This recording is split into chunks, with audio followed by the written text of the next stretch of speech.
most realistic online racing sim ever made. This is iRacing. Detailed laser scan tracks, fully dynamic, real world cars, and over 50 series to choose from. 6 online world championships offering over $400,000 in annual prizes. This is the original esport racing game. This is iRacing.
The car behind me is my Chili Bowl midget, the one that I won the Chili Bowl with.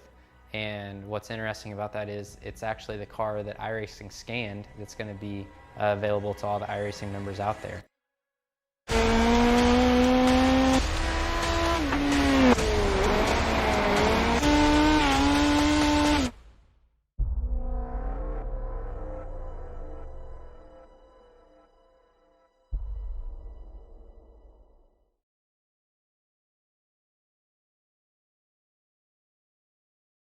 Welcome, ladies and gentlemen. It is Monday night. That means it is the Red Light Scrambler series right here on your Turn 3 Racing Network.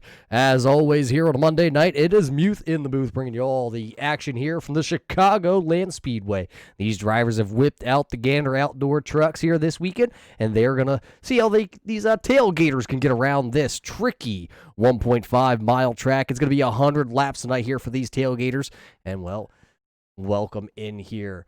If you're not familiar with the Red Light Scrambler series and you're just joining us over there from the Snowball Derby, well, we do welcome you in here on the Turn 3 Racing Network. The Red Light Scrambler series not only runs the Gander Outdoor Truck series, also runs the Cup Car also. And, well, along with the Cup Car, they also, dabble in a little bit of the Xfinity car, which we consider as the B class here on iRacing. So we welcome you in here to the Turn 3 studios. And, well, let's get right into things here tonight. Monday night starts off the week. Let's start off the show like this. Let's talk about our point standings here for the Red Light Scrambler series. This is how it looks, getting closer to that ever-elusive chase. There's only a handful of drivers that have locked themselves already in to the chase here, and those drivers are Max Terriol, after he has already won 2 races on the season. Todd Cray locked himself in with a win. Sean Butler, who's not in attendance here on a business trip, he also has locked himself in, along with Richard Murdoch and Patrick Orr. Last time we saw these trucks out on track, Patrick Orr pulled the 2-tire stop from the Gateway Motorsports Park, and he ended up parking himself in victory lane and giving him a chance to run for a championship. The rest of your point standings on points, doesn't include the wins, look like what you see right there on screen. Eric Johnson has the top spot. Todd Cray is 7 points behind him.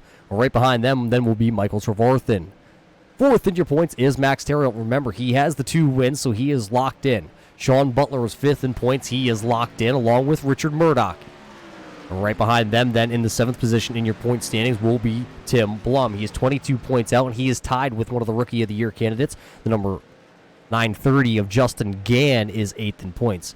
Another one of those elusive rookies out there. Ira Kohlhaas stepping onto the scene here with the Red Light Scrambler Series this year. Hasn't had much luck in the beginning of the season, but he still finds himself only 29 points out running in the 9th spot. Patrick Orr is 10th, but he's locked himself in.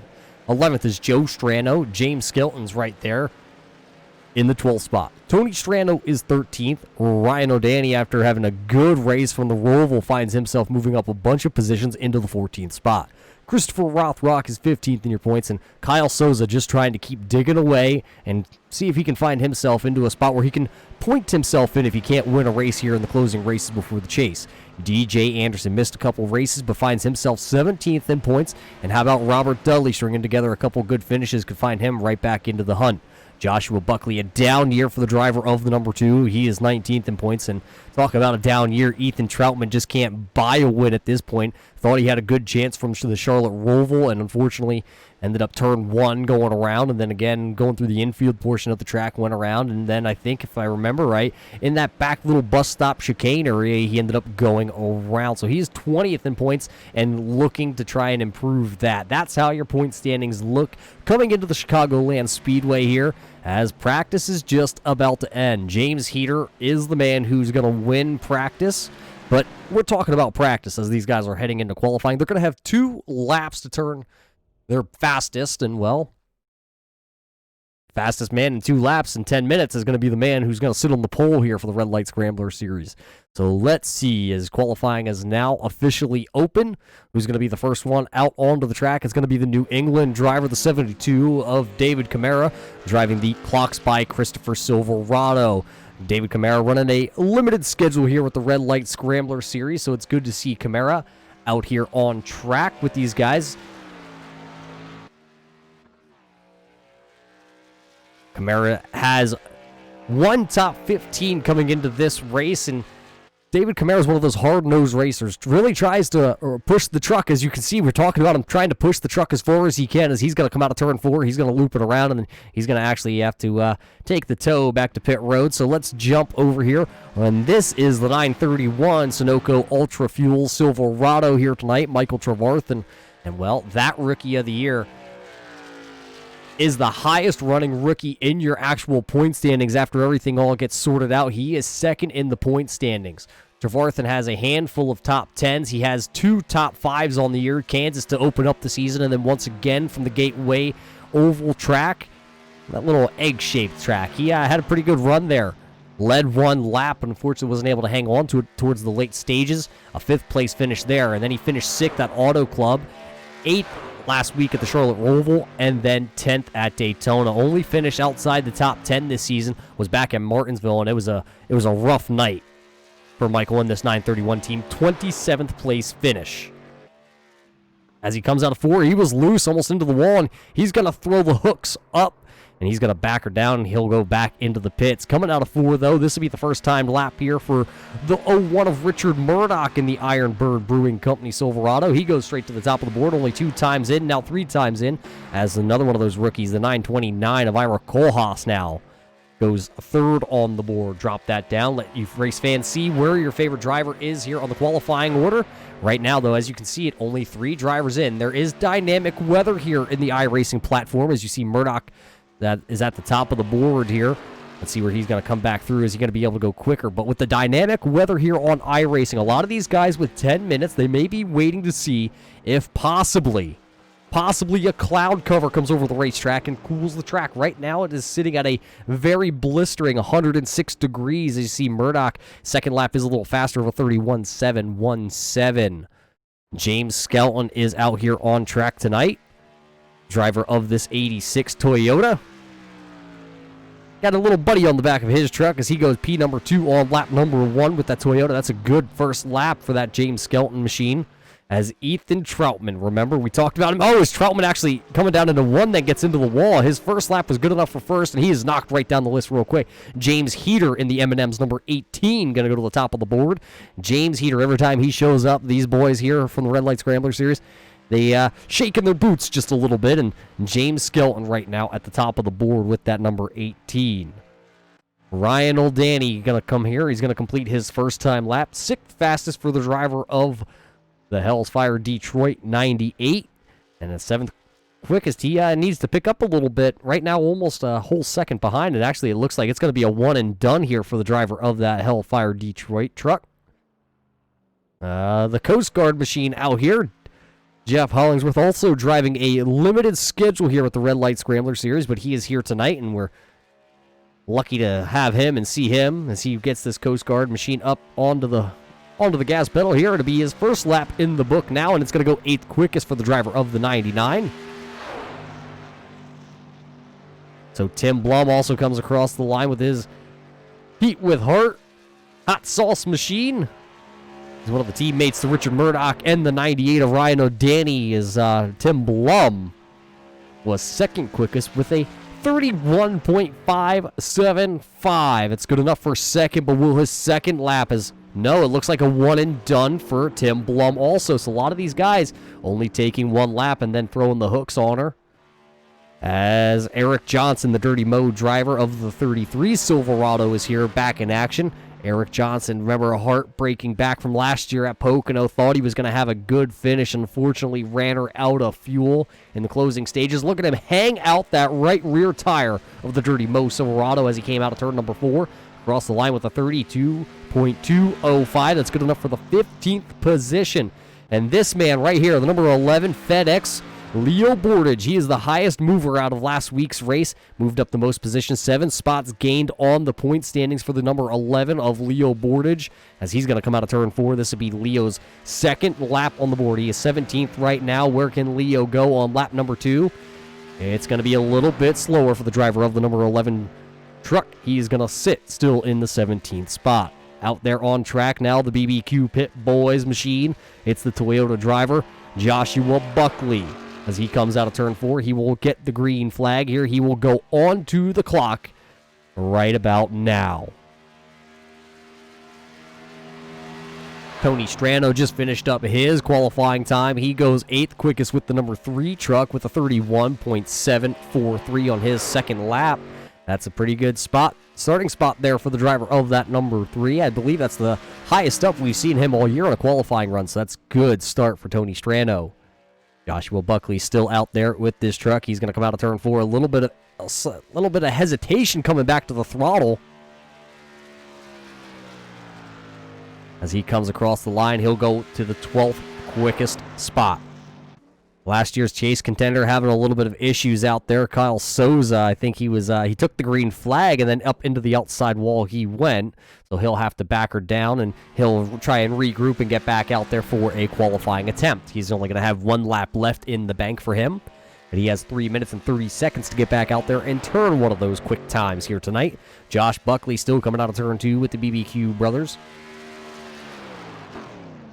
And Josh Buckley not going to go... Oh, he does go a little bit faster, actually. He's going to go with a 31.928. So that's a 10th quickest time out there tonight as Nathan Maurer is now out there in the McDonald's 971. And he's showing us how to drift a little bit as he's going to put her into the outside wall. Will he stop? He's going to hit the hooks. He will come to a stop. So let's find the next driver out on track. It'll be the number 42, Max Terriolt, as he is trying to get this 42. He has 2 wins on the season, and well...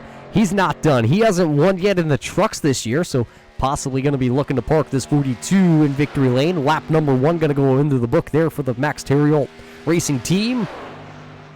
No time for the 42 of Max Terriolt, though. Getting a little piece of the wall out of turn 2, I'm getting a little sense of. And a big wiggle, that time off the bottom, shoots the truck right up against the outside wall coming out of turn number 2 for Max Terriolt.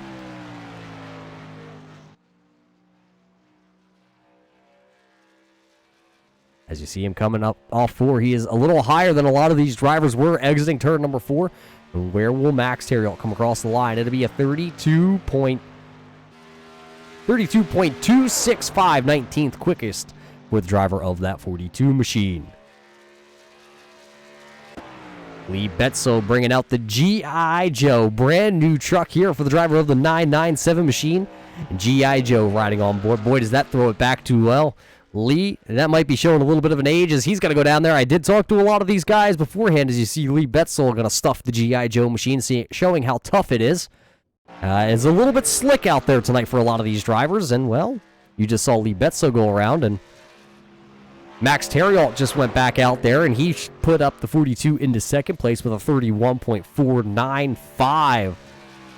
This is the first time this Red Light Scrambler Series has been driving with the new V7 tire package here on iRacing, as they was just an update just 1 week ago. They race on Monday nights. The update came out on Tuesday, so they had just missed it by 1 day, which could have been a good thing for these drivers, gave them a little bit of a practice session. As we watch Dustin Gainey right here, driver of the 999 Dirty Mo Silverado, out of turn 4. Where will he land on the board here? As Dustin Gainey goes across the line, it's going to be 18th quickest, but as these guys finish up qualifying, we're going to step away. We're going to play the national anthem, and we'll be right back here at the Chicagoland Speedway to bring you the grid before the race here. 100 laps coming your way in just a moment. Oh, say, can you see by the dawn's early light what so proudly wailed at the twilight's last gleaming, whose broad stripes and bright stars through the perilous fight o'er the ramparts we watched were so gallantly streaming, and the rackets regular, the boats bursting in out, gave proof through the night that our flag was still there. Oh, say does that star-spangled banner yet wave o'er the land of the free and the home of the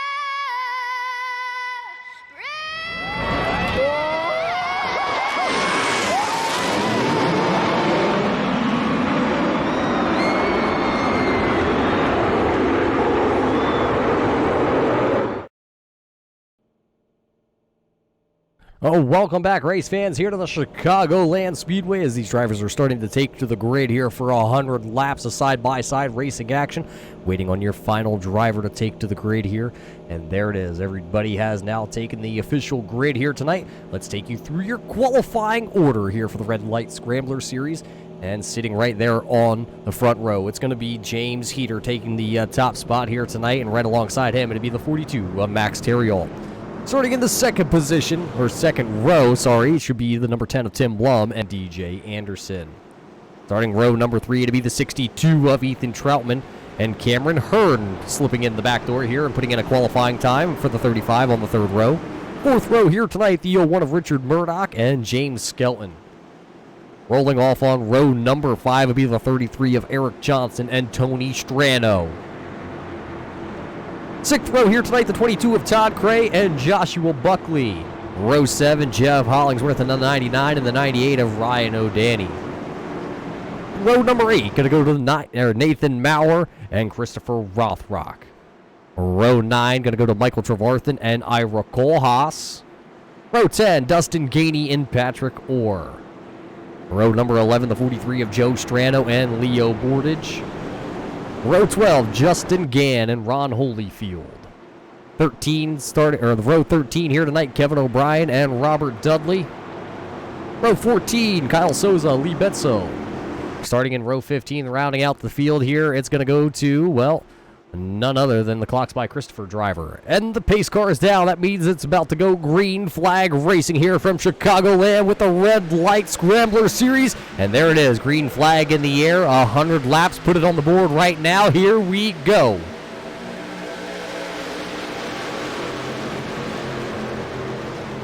It looks like a pretty good start for all these drivers as they head down into turn 1, coming out of turn number 2. Here they come. As that number 18 Heater has the top spot. Here comes the 10 of Blum, though. He's going to look to the inside here on the 42 of Max Terriel. This is the race for second place. But out front here, going to lead lap number 1. It'll be the number 18 here tonight of James Heater. He's going to make his presence known early and often as he leads lap 1. But the battle is still on for the second place. And loose as a goose, the number 10 is as he's trying to get the tire temperatures up. And he's sideways in the middle of 1 and 2. Down to the apron, the 10 of Tim Blum goes. He's going to lose a lot of positions. Loses second, third, fourth, fifth. He's going to wind up back into the 7th position. He has a little bit of a breathing room as he finally is down into turn number 3. Question is, though, now are the tires on the 10 heated up and ready to go? Across the line once again, it'll be James Heater still out there, and now here comes Cameron Hearn. Where did the driver of the 35 come from? The Aqua Fresh Silverado out there tonight, and he is looking pretty fresh and ready to roll. He's rolling the inside out of turn number 2. He's still going to be side by side, though. Max Terriel got a good run off that top side. In turn 3, the Silverados are going to go side by side still. Out front by about a 1.5 seconds lead, though. James Heater is running away. He is loving what he's seeing in the mirror here tonight. So Heater going to make lap 3 in the books here. He's been out front. Cameron Hearn, though, going to take that second position. Max Terriel going to suck the nose of that Silverado right to the bumper of the Aqua Fresh Silverado. Out of turn 2 they come. There is a good battle back here, though. I believe that's going to be the driver of the 931 of Michael Trevarthen. He's stuck to the outside, though, as he follows the 3 of Tony Strano down into turn number 3. The 84 of Christopher Rothrock has the OS. For a moment, Strano bobbled, and that forced Trevarthen up the track. And that allowed Christopher Rothrock to take the position. Now here comes Joshua Buckley, and then it's going to be Patrick Orr down to the inside. Can Orr take advantage of this? Almost 3 wide. It is 3 wide racing when they go down into turn number 1. That'd be the 2 of Buckley clearing the Orr machine, the Gainey machine, and the Strano. Oh, contact out of turn 2. The 81 is around on the backstretch. Ira Kohlhaas slamming on the brakes of the 929, but he's going to get a little bit of nose damage on the Bromley Designs 929. And the 184 of Kevin O'Brien coming in saying, hello, boys. I'm still back here. Well, that'll bring out the first caution here on lap number 6, and that's not what Patrick Orr wanted to see, as he's going to have to actually take the tow for that 81 Snickers machine. Let's go overhead. There was 3 wide racing. It was the 999 of Dustin Gainey. Then it was Michael Trevarthen to the outside. Tony Strano's right there. Look at it. Looks like, well, we're going to wait. Oh, it just looks like 2 drivers going for the same racing room, and unfortunately around goes the 81 of Patrick Orr. So with Patrick Orr going around, and there you see Kohlhaas getting a little bit of damage. And actually, I think the motor has expired on the Kohlhaas machine. And then there is the 184 of Kevin O'Brien. Let's throw her back here one more time and see what we can see with the eye in the sky. Let's go exactly right over top of these drivers. There you see it. That's where it all unfolded. And then look at Kohlhaas, locks up the brakes and into the driver door of the 81. A hard impact for both drivers.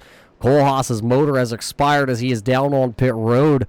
And Ron Holyfield, something went wrong for the driver of the 1 truck. We didn't see where he came into it.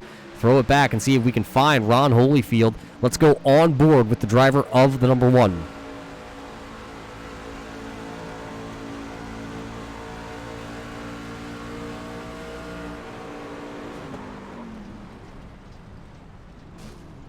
Nowhere for Ron Holyfield to go as the hole closed. He had no idea what was about to happen just out in front of him. And wow, that's how things are going to start here from, well, Chicagoland. Sometimes it gets a little tricky in Chicagoland. And, well, there you saw it, a bunch of drivers wrapped up down the backstretch. It's not a complete straightaway here from Chicagoland like most tracks are. There's a little bit of a curve back there. And that's what's going to put us here under this first caution. There's still your leader, James Heater, still out front in the number 18 machine. He elected to stay out here. Not a lot of drivers down pit road. Maybe the pit entrance wasn't open last time by, so let's see if they decide to come down this time. They caught the back of the field, or back of the pace car here. Doesn't look like anybody coming down pit road. It looks like 5 drivers involved in that last incident. It was Michael Trevathan. Tony Strano, Ira Kohlhaas, Ron Holyfield, and Patrick Orr. Those are the drivers that all have major damage done to their vehicles, as it's going to be a very quick yellow here. Lights on the iRacing pace car will go out. Kyle Souza, though, is down pit road in the number 4. And it also looks like David Camara came down, just a splash and go for the driver of the 72 machine. And, well, we lie. We say James Heater didn't pit. Guess what? They all did actually pit. As we were busy watching that little bit of a yellow flag here in the first 10 laps here from Chicagoland. But we do want to give a big shout out to everybody joining us here on the Turn 3 Racing Network. It is Monday night. That means it's the beginning of your week here on iRacing. And, well, it's the Red Light Scrambler Series, always starting off the week here on the Turn 3 Racing Network. A lot of good action coming in this week's forecast, but right now it's all about these truckers here. Look at them weaving back and forth. They are looking to put a little bit of heat in the tires here. New tire package here on iRacing. And we're going to talk about that more a little bit later as we're about to throw the green flag here. 8 laps about to be in the books, working our third caution lap here of the night. And there it is. Green flag is back in the air. These guys are going to be back on the loud pedals coming up through the gearbox.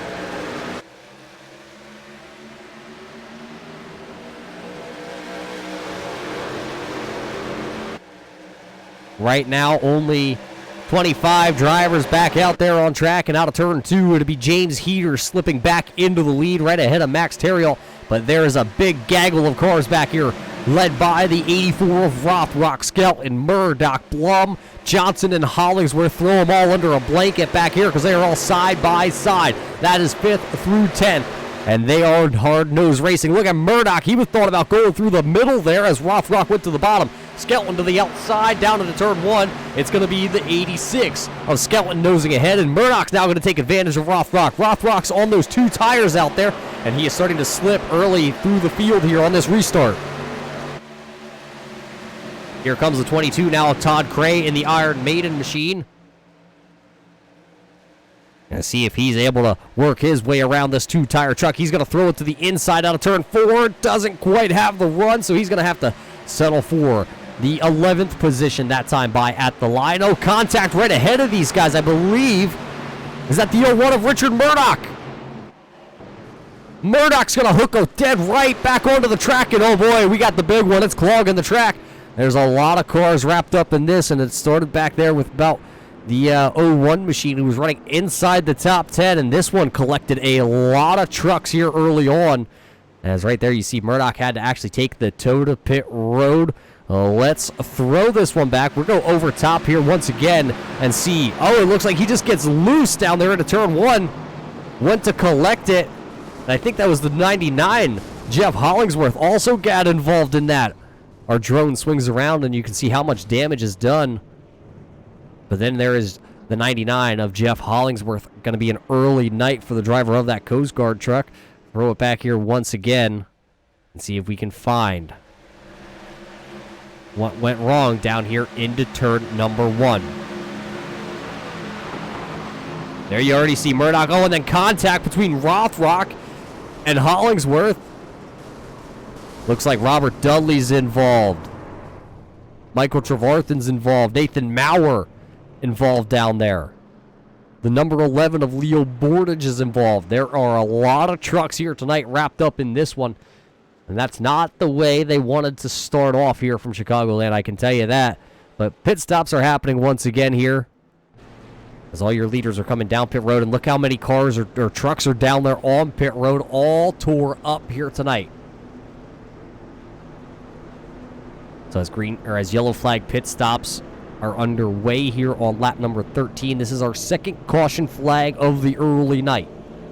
A lot of trucks. It looks like the one of Holyfield's already out of the race here, and it looks like the 99 of Hollingsworth is going to join him in the hauler. Race off pit road will be won by actually a little bit of varying strategies here, but it'd be won by DJ Anderson, then Eric Johnson, Cameron Hearn, and then James Heater. Tim Blum going to stay out here, and he will take over the lead as there's cloud cover down the backstretch.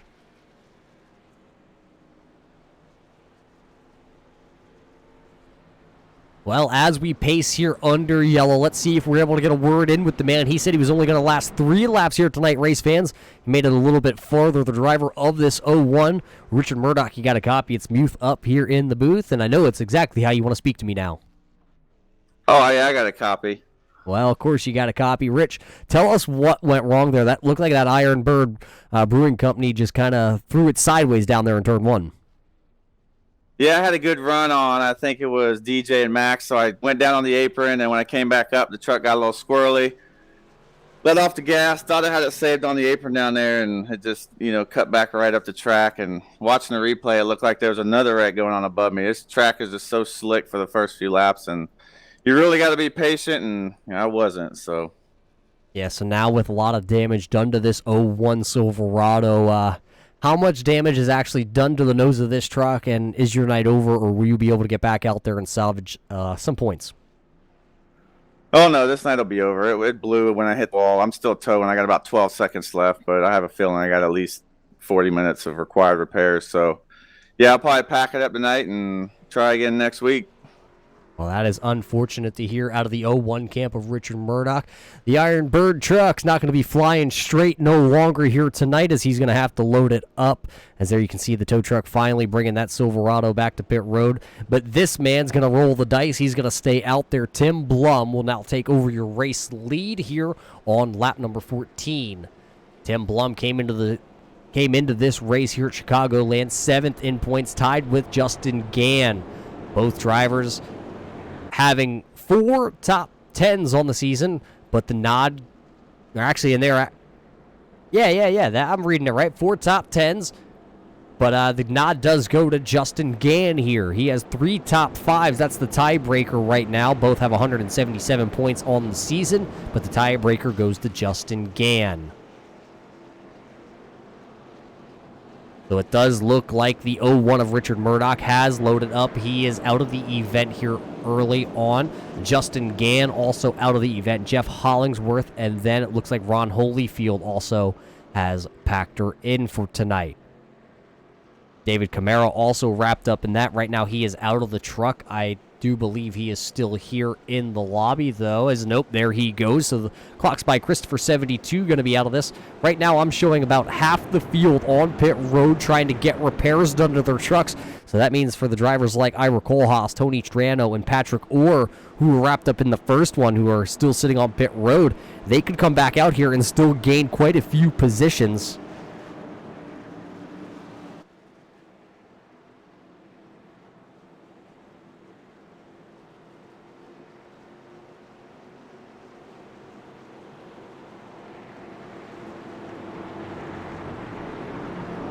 Well, we got to apologize for the internet connection here on the Turn 3 Racing Network. A little bit of difficulties having iRacing giving us a little bit of fits, but we're going back to green flag racing here on lap number 16. There you see it, green flags in the air. How long will Tim Blum be able to hang on to this lead?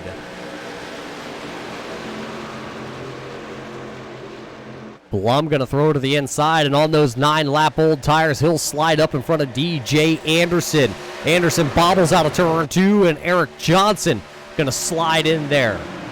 So Johnson to go to second on the point for the time being, and everybody else is kind of minding their own P's and Q's right now. You got to go back here. James Skelton, Dustin Gainey, they were side by side out of turn 4. It looks like the 999 of Gainey has a little bit of left front damage to that Silverado. See how fast he's going to be able to keep up with these boys. These trucks here for the Gander Outdoor Truck Series, they rely a lot on having straight quarter panels. They don't have a lot of power to try and pull. Anderson is sideways out of turn 2, and he's going to go leapfrog over the backstretch here into the grass. He's going to keep her down there, the driver of this Mountain Dew Baja Blast NOS Energy. DJ Anderson sideways out of 2, hanging on to her. He'll come back onto the racetrack, though, in turn 3, but he'll go from running second at the time all the way back to 14th. Last car on your lead lap right now. Going to go to the 51 of DJ Anderson, and Tim Blum now staying out on those older tires and looking like he's pretty smart choice for the driver of the 10, as right now he has about a half-second lead over Eric Johnson. Then it's Cameron Hearn and James Heater battling it out here for the 3rd spot. Ira Kohlhaas bringing the 929 back out onto the racetrack. He is shown right now 12 laps down in the 27th position. But looking ahead of him, it looks like about 7, 8, 9 guys off the racetrack right now or out of the event. So he has a lot of cars in front of him. He could pick up positions. Cameron Hearn, though, going to lose the position to James Heater. Heater back onto the loud pedal. Now it's going to be the driver of the 42 of Max Terrell. Can he get around this Aquafresh 35 machine?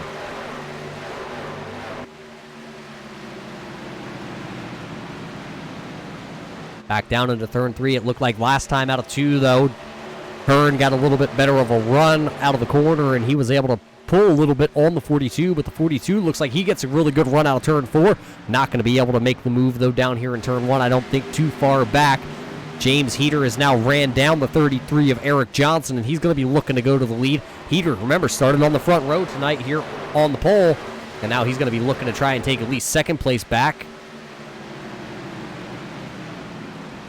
Looks like the 49 of Robert Dudley shown 3 laps down, but he's back out onto the racetrack. He's trying to limp around the apron here, trying to see if he can gain as many positions as he can. Right now, he is shown in the 17th spot. 3 laps down right now, and he is... Yes, Dudley is now shown 3 laps down. Correct. Timing and scoring. Tim Blum running away about a half-second lead over Johnson, and with Heater right there, the pressure's going to be on, and that gap may be able to open up just a little bit. Here comes the 18 of Heater. He's going to be looking to the inside. Out of turn number 4 at the line. The 18 will have the position, I believe. And yeah, it is going to show the 18. James Heater has now got the second position, but can he clear him into 1? Ooh, almost a big wiggle there out of the Eric Johnson machine down into turn 1. Almost caught the safer barrier with that right front fender of the Silverado. That could have spelled disaster for the driver of the 33, but he was able to actually keep her just out of it. So now James Heater. Can he run down the number 10 of Tim Blum? Blum right now has a second lead over this 18 truck. But the question is, with the 4 fresh tires on James Heater, and he had the quick time in qualifying, can Heater run down Blum, and can Blum hold off Heater once he gets there? Cameron Hearn, though, still under pressure from the 42 of Max Terriot. That's your top 5 there. Blum, Heater, Johnson, Hearn, and Terriot. That's the top 5. That's a little bit of a gap back here to the 86 of James Skelton. He doesn't have anybody behind him. He's just trying to get the toe off that 42 of Max Terriot to tow him around the Chicagoland Speedway. You got to go about a second back before you find that Dirty Mo driver, Dustin Gainey. He runs in the 7th spot, and he's losing time. I believe that damage on that left front is really slowing the driver and his Silverado down. He would like another caution to be able to come back down pit road to work on his truck, but right now, a lot of these drivers started to get strung out. Right behind him, then is going to be the Iron Maiden 22, Todd Cray. And he is just kind of rolling around right now. I don't see any damage on the 22 of Todd Cray. I don't recall him being in any incident. But now the battle's on. Here comes the 35. Cameron Hearn is going to go to the inside of the 33 of Johnson. He'll make the pass. And he's going to bring Max Terriot side by side. Oh, almost a big slide. And actually, it looks like Johnson did slide just a little bit in the 33. So as Johnson now going to lose the 4th spot as Max Terriot goes around there. You see the 3 of Tony Strano coming back out onto the racetrack. He's going to look to try and pick up a couple of those positions. Right now, he's running 2 laps behind Christopher Rothrock. That is for the 27th and 28th position. So if Strano can just make 2 more laps, he'll catch Christopher Rothrock and take that position. And actually, if he makes 3 laps, he'll jump all the way from the 28th position to about the 20th spot on the running order. So that's a big jump, and that's a lot of points there on the board for the driver of the 3 truck of Strano. Let's see, where's the other Strano brother out there? Well, that's going to be Joe Strano, and he's got damage done to that Victory Junction 43 truck. He's out here with his Toyota, and that is a mangled up front end. Right now, Joe Strano, which is out-dueling his brother, he is running in the 9th spot. Running in the 10th spot with a damaged FedEx machine, that's going to be Leo Bordage. That's your top 10 drivers on the running order. Right behind Bordage, though, is going to be the number 4 of Souza. And Souza is out here in this 4 truck. It was lacking speed in practice. The truck just not to the handling of the driver's preference. And he thought he might go out here tonight and run the Kyle Larson line with how loose this truck was. He figured if he was already out there on the top side of the track, well, it wouldn't be far if he slipped up and hit the outside wall. Right now, Kyle Souza runs in the 11th spot just outside the top 10, but he's got the 11 truck of Leo Bordage right ahead of him. And with the damage on Bordage's truck, Souza here on the long run, I think is going to have a little bit quicker of a machine. Running in the 12th position, it's a fresh-looking truck, but A lot of ground to make up. Remember, on that restart, DJ Anderson was going for the second spot. Got a little loose out of turn 2. He took the scenic route. Bunny hopped it over the infield grass, over the little tarmac down there. He runs back in the 12th spot. He's trying to rebound. It's a long race, and with a lot of these trucks out of here, it might be a lot of green flag run from here to the end, so DJ Anderson has to keep his head down, as Spotter is saying, and just put the nose to the grindstone and keep on trucking. Kevin O'Brien back here, a little bit tore up on his Mobil 1 Silverado. He runs in the 13th spot. Let's check back out front, though. Where are your leaders? Tim Blum still has about a half-second lead over James Heater, but Heater is starting to come. Remember, when James Heater finally got around the 33 of Eric Johnson, they were running a second behind your leader of Tim Blum. Now it's down to only about a 4-car length lead here for the 10 of Tim Blum. And this time at the line, there it is, 4-car lengths between your first 2 positions. Cameron Hearn is actually running some really fast lap times. Last time by, though, at the start-finish line, the 10 of James Heater was your fastest truck on the racetrack. Then it was Tim Blum, and then it was actually Max Terriault, who runs back here in your 4th position, right ahead of the 33 of Eric Johnson. James Skelton right there, too, in the picture. That's 4th, 5th, and 6th, all right there within about, I'll call about 8 car lengths of each other. Now the 18, that time out of turn 4, noses even closer, about a truck length and a half at the line. And with only 70 to go, it's still going to be a long way to go. I'm looking at this, though. I think the 10 of Tim Blum here, looking at the fuel for the driver of the 10 of Blum. He's probably looking to pit here within the next 2 laps. Expect to see the driver of that 10 down pit road. He'll be the first one under green flag pit cycles to be coming. As you see the 62 of Troutman up the track, just trying to limp that 62 Reeb machine around. He was wrapped up in that last caution. He's right now running in the 21st position, 19 laps down. He is the last running truck on the track. The 81 of Patrick Orr down there limping the Snickers machine around. That Snickers machine looks more like a Snickers Crunch. Funny thing is, I believe that's actually what that says. That is the Snickers Crunch. Oh, it's the Snickers Crisper. Man, I thought I nailed one on the head there for a second. But right now, Patrick Orr is running back here in the 19th spot, 15 laps down, just trying to limp that Toyota to a finish here. It's still a long way, 68 laps to go, and still out front, it is still Tim Blum. Heater has ran down Blum. He's just not able to get around him. And then right behind them, Cameron Hearn is actually starting to come.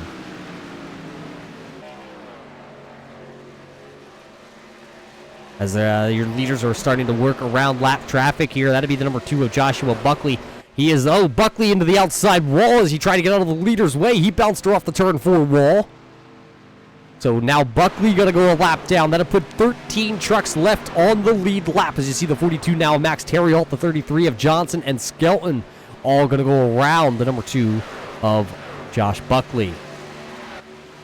There's the 10, Blum, still out front. It hasn't changed. The gap is still the same. Heater has got there and has just not been able to get around that 10. As now here comes Blum. Blum's going to come down pit road. He will bring the truck to get service. It'll be 4 tires. Here comes the 42 of Max Terriault. Terriault, though, not on the same cycle, but he's going to come down here and put himself on the same cycle with Tim Blum. So 2 of your top 5 runners here down pit road. Here comes the 43 of Joe Strano also. So James Heater will take over the lead with Cameron Hearn running him down in the Aqua Fresh 35. Question is, when will these 2 decide that it is time to come down pit road? There you see the 18 just out in front of out front of him is Heater. So it's the 2 H's out front here, Heater and Hearn. 35 laps in the books here from Chicagoland. Looks like James Skelton is down pit road. He'll be the next person to come down. 10 of Tim Blum back out onto the track. It is a 4-tire stop for the driver of the 10. No complaints, just needed 4 fresh tires and a tank of fuel. As you see the 22, Todd Cray going around him. Cray runs in that 5th spot. Looking to see some of these leaders, I believe. Here comes Heater. James Heater is now going to bring the M&M's 18 down pit road. It's going to be a slow crawl down pit road here for the 18 of Heater. You see James Skelton, he's going to, the 22 of Cray almost misses pit road. Going to have to see, he hits the cone. Does iRacing think he made a safe pit entry? We're going to find out as Cray, though, brings down the Iron Maiden 22. He pits out of the 5th position. So Hearn's going to take the Aqua Fresh to the point. And he'll lead a lap. Only 3 leaders so far here tonight. It's been Blum, Heater, and Hearn. And here comes the Aqua Fresh 35 down pit road. Can he get her woed up? He's coming in pretty hot. Locks up the rear tires, but that's all right. It'll be 4 fresh tires waiting on the wall here for the 35. He'll put 4 fresh ones on. Eric Johnson going to follow him down pit road in that 33. DJ Anderson goes from second to last on the lead lap. Now he's going to take back over the lead here under green flag pit cycle. Not credited with a lap led that time by, as actually Cameron Hearn beat him to pit or beat him across the line. So now it'll be just 2 drivers, waiting on 3 drivers to come down pit road, waiting on the Kevin O'Brien machine, the DJ Anderson truck, and the number 4 of Kyle Souza. Who's going to be the first one to flinch? How far can they stretch it here on fuel tonight? We guesstimated in pre-race about 26 laps, as DJ Anderson says no, as he's sideways coming off the banking. He's trying to get the 51 woed up. He's going to lose a lot of time, but he gets her woed up and on pit road. So Kyle Souza now puts the 4 truck out front here. The Mobile 1 Rush Truck Center. Silverado will lead here on lap 39. Souza will be credited with a lap led, but does Kyle Souza have enough in the tank to get back around here to pit road? Looking at it, he is still up the pace. He's still under power. So this time by, you do see the flames out of the 4. He's bringing it down a lot easier than what the 51 of DJ Anderson did. And now he's going to come down. That should turn things back over here once it all cycles through. It'll be Heater out front with Hearn and Terriel. Skelton, Gainey, Johnson, Cray, Anderson, Strano, and Bordage will end up being your top 10, I believe, here after this all shakes out. 62 of Troutman still down there on the apron, just turning laps. Staying out of the way, he'll come down pit road this time by, so Troutman's on pit road also. The next person that'll be down pit road will be the driver of the 929 Bromley designed Silverado. That'll be Ira Kohlhaas. Kohlhaas is actually well off the pace with a lot of damage to his Silverado. Remember, he did get some damage as he ran into the side. I believe that was the Rothrock machine. It was either Rothrock or Patrick Orr. I forget exactly which one. I think it might have been the Orr truck now that I'm thinking about it. As the motor had expired on Ira Kohlhaas, he spent 11 and a half minutes down on pit road. As everything has started to cycle through, and this is the battle for the lead. It is Blum, it is Heater, and they are in a heated battle here. 60 laps to go here from the Chicagoland Speedway on Monday night. Once again, we got to thank everybody for tuning in here on your Turn 3 Racing Network. A little bit of a rough start here tonight for these guys, but they got it all sorted out now. We are turning green flag laps. We saw our first green flag pit stop of the night happen. Tim Blum came in 7 laps ago out of the lead.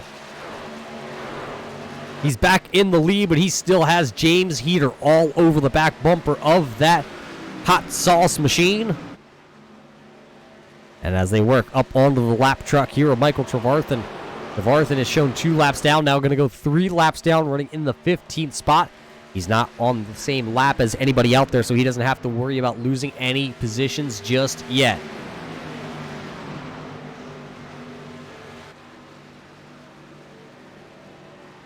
What do you say we take a ride around with James Heater here? Just closing in on the halfway point. James Heater runs in your second spot as he's trying to work over Tim Blum.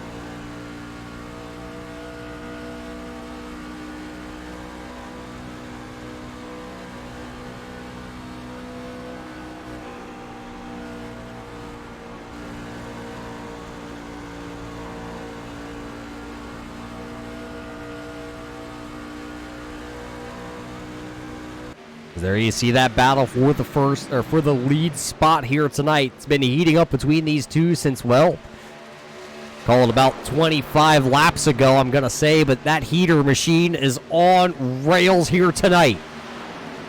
He's going to look down here on the front stretch going into turn number 1. Will the 18 have it? The 10 goes high. The 18 looks to have the really dominant truck. He's able to run the bottom better than anybody right now.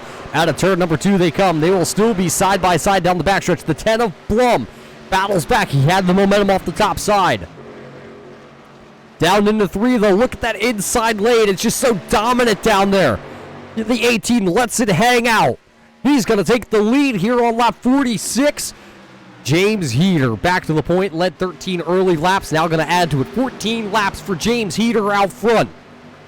Now the 10 of Blum is going to be pressured by the 35 of Hearn. Terrion is also in tow right there. It's a 4-truck battle. We'll call it 4 trucks. All within all within a half second of the lead here. There it is, your top 3 trucks, though, right there. Last time by, Max Terriot actually slipping a little bit, losing a little bit of ground to your 3 leaders. Oh, as the 35 was into the wall there, going down into turn number 1. The Aqua Fresh 35 of Cameron Hearn into the outside wall. Wonder how much damage now. You gotta wonder how much damage did it do to the right side of the Aqua Fresh machine. It looks like more right rear damage to the side quarter panel of this truck than it is right front, but there is definitely some right front damage also to the 35 truck. Hearn gonna throw her down right onto that yellow line there, separating the apron to the grass as the 81. Patrick Orr gonna go another lap down here to your leaders. Closing in on the halfway marker here tonight. 52 to go. 2 more laps till we hit the halfway point. Who will lead at halfway? The man who led the first lap was James Heater. Can he lead here at the halfway point? He has the dominating truck, and he is pulling away. Oh, the 10 of Blum was a little sideways, trying to chase the rear end of that truck out of turn number 4.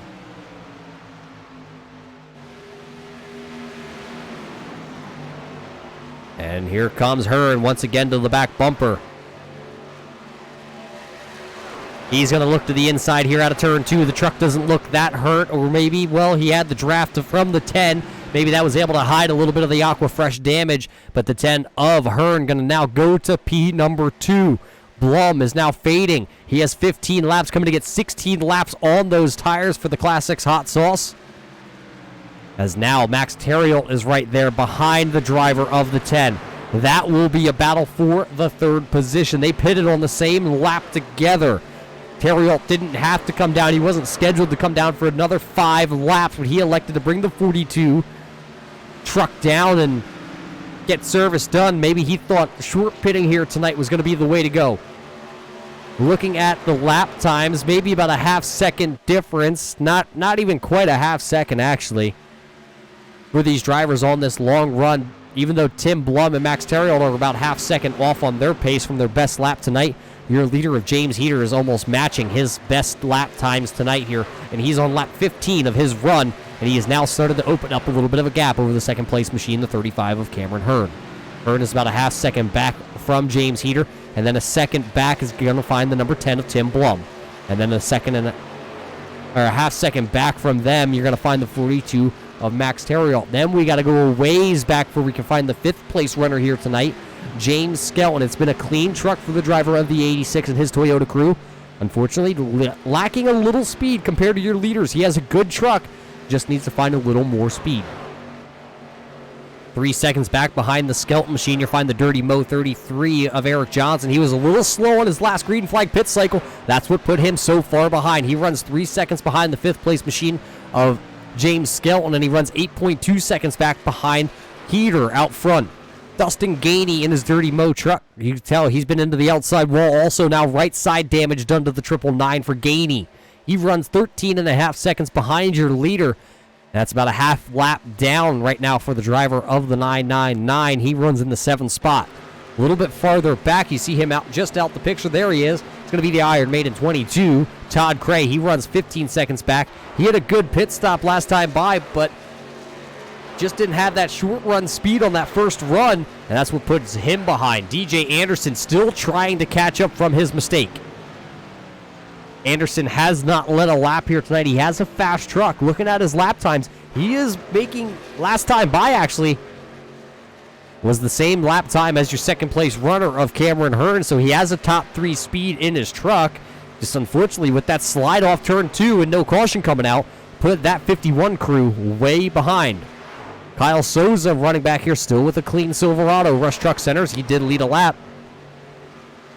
He runs in the 10th spot. Leo Bordage, though, about to go a lap down in this number 11 FedEx machine. With how much damage is done to this 11 machine, I'm surprised that it's been taking this long for your leaders here to run down the 11 of Bordage, because there is so much damage. And looking at the speeds, actually, down the backstretch, Leo Bordage is actually able to keep up the speed as your same speed as your leaders. Just through the corners, it looks like maybe the downforce is a little hurt. Obviously, I mean, looking at the truck, you can tell the downforce has been compromised on the 11 FedEx machine. As there you see Heater going to get to the inside down here in turn 1. He will now lap the 12th positioned truck. Down pit road, though, last time by, we missed it. The 42, Max Terriot, he's going to short pit here. On lap 57, the 42 of Terriot is down pit road, and he actually brings the 33 of Johnson down pit road with him. Patrick Orr also pitting out of the 17th spot. You see him down on pit road. But they will go a lap down now because here comes James Heater. Tim Blum will also be down pit road, and here comes James Skelton. Hard on the brakes for the 86 of Skelton. Second round of green flag pit stops. This will not be the final pit stop here tonight for these drivers. Dustin Gainey also, as no Gainey staying out there. Todd Cray is bringing the 22 down pit road, so he'll give up his top 10 running spot for the time being and come down.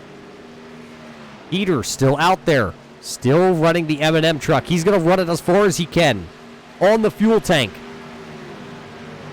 Cameron Hearn, though, he pitted last between your top 2 drivers. He pitted only 21 laps ago compared to Heater's 22. You got to go all the way back to DJ Anderson, who now runs in 4th because of the green flag pit cycle. Dustin Gainey going to come down pit road in his 999 Silverado for a fresh tires schedule for the driver of the 999. James Heater, he's going to stay out. He's playing the long run game. He knows he has a fast truck. The question is, though, how much do new tires matter here tonight? So now 5 drivers still out there on track. It'll be Heater, Hearn, Anderson, Souza, and Bordage. Your top 5 drivers have not come down pit road. And right now, actually, Leo Bordage is shown 5th, and he is 1 lap down. So Kyle Souza, who's only about 7 seconds in front. And here comes James Heater. He's slow and, whoa, hard onto the hooks there. The 35. It's going to be a race into pit road. Hearn was hard onto the brakes. Looking at it, I think they both were able to get down, but Hearn's going to gain a ton of time on the 18 of Heater. And as Hearn drives to the left side of Heater, you got to question, where is the 18's box? Where is the 35's box? Well, we know where the 18's box is. It's the last one on pit road. He started on the pole here tonight, easy into his pit stall. The 35 looked like he drove it in a little bit harder than the 18 of Heater. So we'll have to take a peek back at this battle as DJ Anderson will now take over your race lead. Kyle Souza also yet to come down pit road. Same with Leo Bordage. So 3 drivers. Now Bordage is down pit road. No, he's not, actually. He's still out there circling the raceway. So DJ Anderson going to motor on by pit entry here once again. He still has about 2 laps, I'm guessing, on fuel. So Anderson will now get himself a lap lead for that Mountain Dew Baja Blast machine and his team. Only 5 leaders here tonight with only 39 laps to go.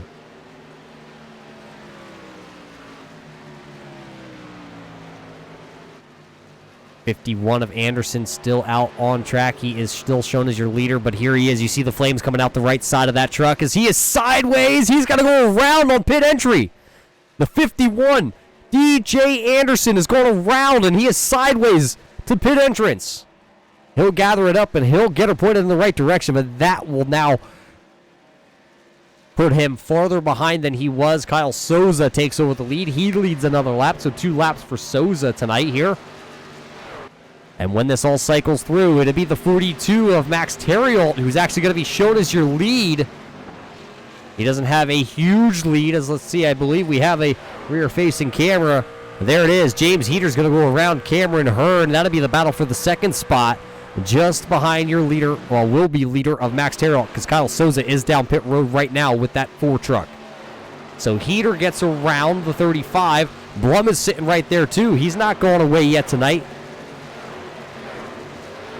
Blum has been out there for 6 laps. These two in front of him have been out there for 3 laps on their tires. Max Terrell pitted first, and he has now, as everything cycles back through, he has a 1.5 second lead over James Heater.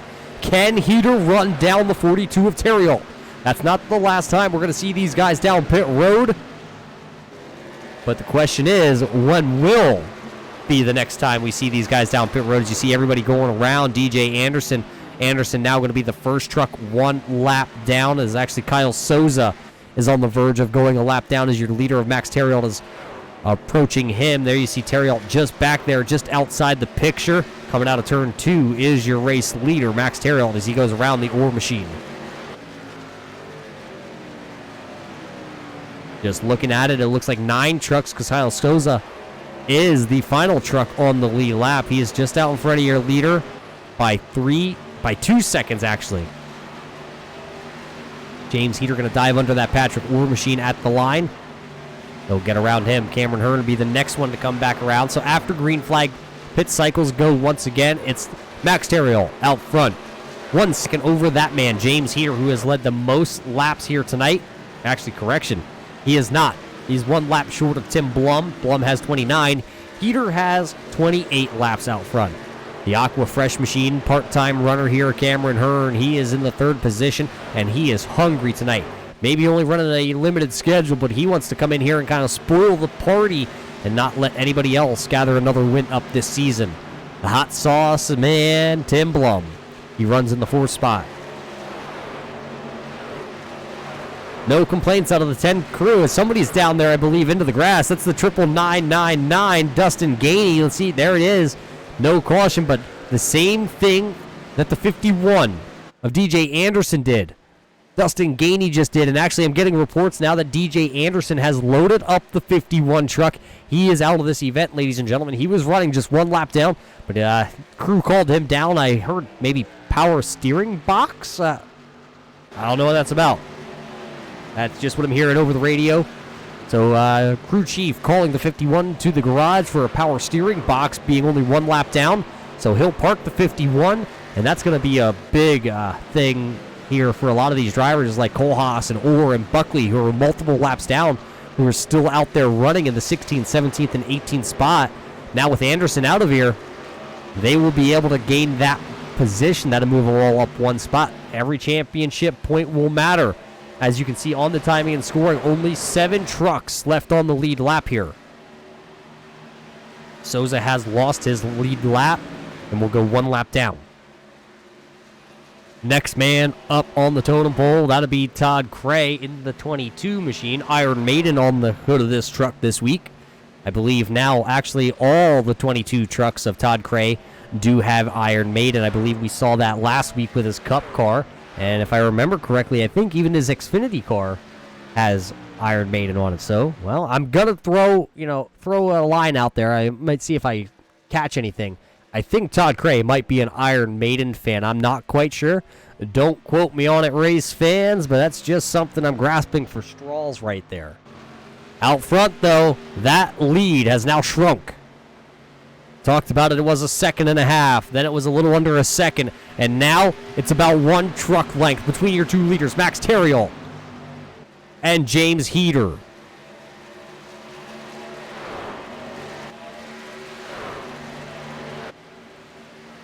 James Heater only has ran 3 races here this year, and he's going to run, this is his 4th race as he runs down to the inside on Max Terrell through 3 and 4. Heater's finishes so far this year have been a 22nd from Kansas, a 4th at Auto Club, and a 3rd at Daytona. 29 laps to go here from Chicago. Could he better himself? Could he put the 18 in victory lane? Well, it's still a long way out there. So James Heater now ties Tim Blum for the most laps led here tonight from Chicagoland. Auto Club, Chicagoland, they all run pretty similar to me, but right now Heater says, no, we're still here at the Chicagoland Speedway. Out of 4 they come once again, and at the line this time by, now with the lead and the command and a half-second lead at a B, the 18 of Heater over Terriol. Nobody else in your top 10 have switched positions just yet, just your 2 leaders. Heater, now Terriol. Now the question is, now that Max Terriol lost your lead, when will the driver of that 42 come down pit road?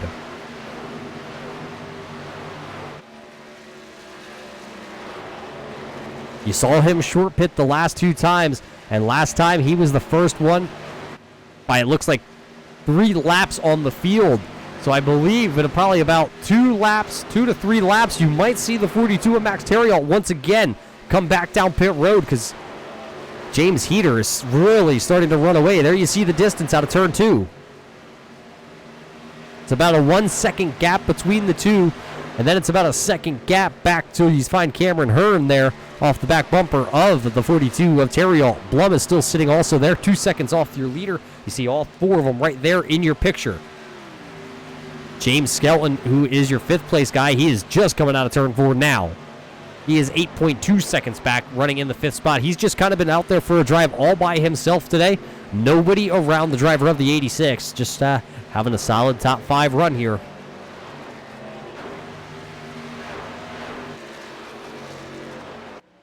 There you see the 18 all by himself. Now it's opened up to a 2.5 seconds. What can you really say about the driver of the 18? I believe the lowest he has been all night has been about the 8th position, and that was under green flag pit stops. Started on the pole. Now has led the most laps. With only 25 to go, that's 25 long, perfect laps you have to run. Race fans out there calling it that the 18 is the fastest truck here tonight. He'll put the 84, Christopher Rothrock, down another lap. Rothrock has been sitting on pit road for 35 laps tonight. He's finally got the Corvette Parts Silverado back out onto the track. He's shown 59 laps down. He can pick up if he stays out on track running. A couple more positions. Right now shown in the 21st spot as there is a battle for the 2nd spot. Here comes Cameron Hearn to the inside out of turn number 2. You can see that 35, all sorts of wiggly, wobbly on the bottom lane, trying to dig, trying to find some grip down there. The 42 is running in the middle lane. Here comes that 35. He will clear Terriol out of turn 4. The 2nd position going to swap here. It's going to be Hearn, and then it's going to be Terriol running in the 2nd and 3rd position. Terriol now is inside his window. At any point, he will be able to bring the 42 down pit road. The question will be, when will he do it? Tim Blum, I believe I'm hearing the radio chatter that the 10 of Blum has been ordered to follow the 42 down pit road. Whenever the 42 breaks for pit road, you're going to see the 10 of Blum also coming along with him. I believe here comes the 42, and here comes the 10. Look at that. Communication from the spotters working flawlessly. The 10 of Blum going to come in hard, though. A slight lock above the rear tires on the 10 of Blum. And, well, they both get him down to pit road speed, 60 miles an hour. This has got to be the money stop. You don't want to make any mistakes here as your 2 of your top 5 guys down pit road, Terriol and Blum. Now, when does Heater come down? He has the fastest truck. Does he let Max Terriol and Tim Blum get a jump on him? Or will he come down pit road? He will stay out there. Crew chief not calling the 18 down pit road yet, but Cameron Hearn's going to come down, and he's in a hurry sideways, and he got her down to pit road speed, but he came in hurry. He was not going to be losing any time. He was determined to make pit road in a hurry, and he got down there 60 miles an hour. Eric Johnson also coming down pit road. He was running in the 7th spot here before green flag pit stops. Heater is now going to come down pit road. Crew chief telling him nice and easy, bring it down. The 22 of Cray also down pit road. Now to be James Skelton. When will Skelton come down pit road? Because all your leaders ahead of him have come down pit road. Tim Blum is right behind him, and he actually beats Max Terriol down to pit road. Terriol right behind the 10 of Tim Blum. So you saw Blum hard down onto the pit road, and that's what's going to allow Tim Blum to come out ahead of Max Terriol right there. It's just that little bit of extra go get it. James Heater still down on pit road. Hearn is actually going to come out here right in front of your leader of James Skelton, as he's actually going to go down and block the 86 of Skelton a little bit. Skelton now going to come down pit road. So Tim Blum, Cameron Hurd, Max Terriot. Where is James Heater? Heater is down off the Jackson hit. Oh boy, he's got to go side by side with the 81 of Orr. The lap down truck of Orr is also down there on the apron. So Heater had to work with the lap truck, had to make a pass on the apron with 19 to go. Where is your lead, or where is James Heater going to blend back out? Cameron Hurd is right there. So James Heater will come back out ahead of these guys who short pitted him. And now he has the fresher tires here tonight. With only 18 laps to go. Next time by will be 18 laps to go. Kyle Souza is still out here. And I don't think he's ready to come down pit road just yet. Kyle Souza shown on lap 19 of his pit run. I think he still has a couple laps left in the tank for the 4. Will he try and run it out and maybe hope for a caution flag in the late going here to change the strategy for a lot of these drivers? As he does, he goes back around. He is not going to come down pit road. As this is the battle for the 3rd spot. 3rd spot right now, but once everything cycles through, it will be for the 2nd position. Blum all over the back bumper of Hearn as they go down into 1. Blum's going to try and cross him over here coming out of turn 2. He has a little bit of a run. Will he be able to get to the inside, though, by the time they get to turn 3? To the inside, the 10 goes. He dives it off into turn 3. He will take the position from Hearn. Hearn up the track, fighting that 35 to stay off the wall on a turn 4. He keeps her off the wall, but I think actually, I'm getting reports that the 35 of Hearn has actually been into the outside wall the previous lap coming out of turn 4. That's why the 10 of Blum was able to catch him. As it does seem to be a little more damage on the right side of the Cameron Hearn 35. Looking at the speed down the straightaway, he's about 2 miles an hour slower than the 10 of Tim Blum, who's just out in front of him. You do see the spoiler on that 35 a little jacked up. He's going to get in the dirty air there, coming out of 4 from the number 2 truck of Josh Buckley. Buckley running in the 15th position, 8 laps down, as he actually is not on the lap as anybody else. Souza still leading the way here. He is yet to come down pit road. I believe Kyle Souza might be looking towards pit road. Not this time by, but I heard in 2 laps the number 4 here of Kyle Souza will be coming down pit road, and then that will turn things over. Souza's going to come back across. He will lead his 6th lap here tonight, and we got 15 laps to go. 15 laps around the 1.5-mile Chicagoland Speedway. The race is going to come down to those drivers all right there. You see 3, 4 of them. 4 of them within about 3 seconds of each other. Anything could happen here. Lap cars are in play here. As you see the 22, that's going to be Todd Cray. Todd Cray, as Leo Bordage is on pit road finally with the number 11 truck, so he'll go back a lap down. Todd Cray runs in the 8th spot. He was the first truck 1 lap down. Eric Johnson would be the next truck, but it looks like I think there's about 10-second gap between Eric Johnson and the Kyle Souza machine, as James Heater is now caught. The 22 of Todd Cray, that won't be a battle for position, but right out in front of James Heater is the number 4, and this time by here does come the number 4 of Kyle Souza. So James Heater takes back over the race lead here, and he'll get the 13 laps to go over the radio from his spotter. Nice and easy, he's saying, but the 10 of Tim Blum is right there. Caution flag on the speedway, as I believe the 35, Cameron Hearn. Kyle Souza going to be the lucky one here. He won't lose a lap, but Cameron Hearn going to go around out of turn 4 here tonight with 13 laps to go. That's going to throw a lot of shaking up here. Maybe some strategy. Let's throw her back here.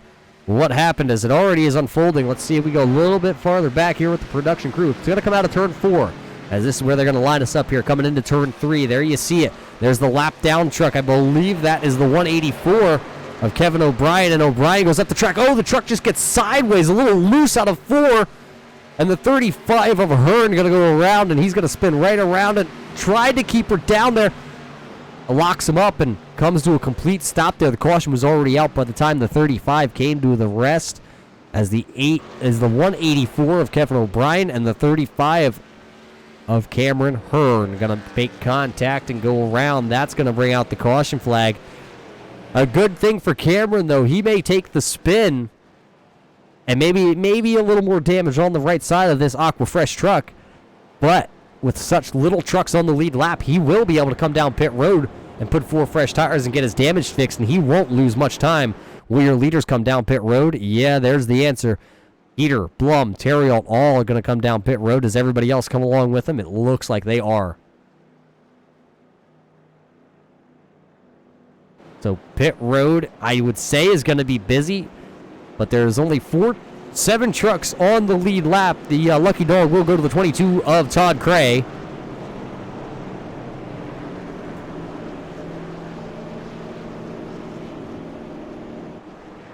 Well, there you see all your leaders down pit road. It will be looking like 4 tires for all of them. 6 drivers on pit road, 6 drivers on the lead lap, and then you got to count Kyle Souza, who was down pit road, and they're going to exit pit road. It's going to look like James Heater, Max Terriot, Tim Blum, James Skelton, and Cameron Hearn is still sitting on pit road along with Eric Johnson. Johnson is taking a long time on his pit stop too. Got to put these guys a little behind. Maybe I shouldn't say a little behind the 8 ball. As now you see Cameron Hearn. We're going to fire back off the jack, and he'll bring the Aquafresh truck out onto the track. Looks like the 33 of Eric Johnson also going to come back out on track. Let's see if we can possibly get a word in with the driver of this 35 truck. Cameron, you got a copy and smooth up here in the booth. Yeah, I got you, man. Well, I can hear a little bit of defeat in your voice. Tell us what went wrong there coming out of turn 4.